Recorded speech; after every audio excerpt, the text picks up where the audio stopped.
Tayo sa sakit kapag lagi po tayong masaya. Tama po ba? At lalo kayong sasaya dahil hindi lamang kami nangangako, ginagawa at ipinapatupad po namin ito.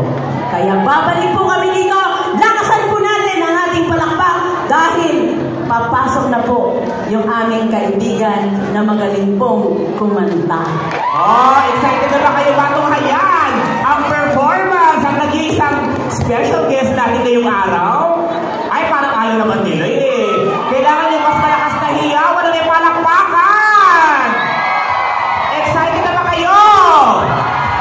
Oh, kung excited na kayo, dapat sa May 12, ipanalo natin ang number 11, ipatupad party list.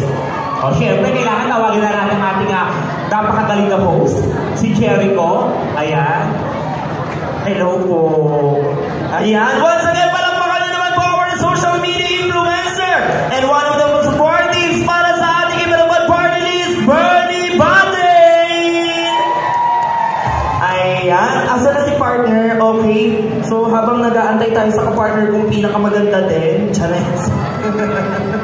Ayan, handa na ba kayo makita ang ating best female recording artist, Miss Brina Morales? Parang hindi pa kayo ready.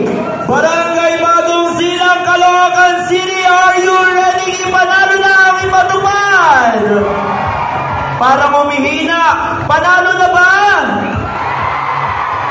Ayan, yan ang gusto ko. Kailangan masigla tayo, kailangan masaya tayo. Dahil panalo na ang manggagawang Pilipino sa susunod na halalan. Of course, sa Lunes po yan. Maging matalino tayo sa pagboto. Okay po ba yun?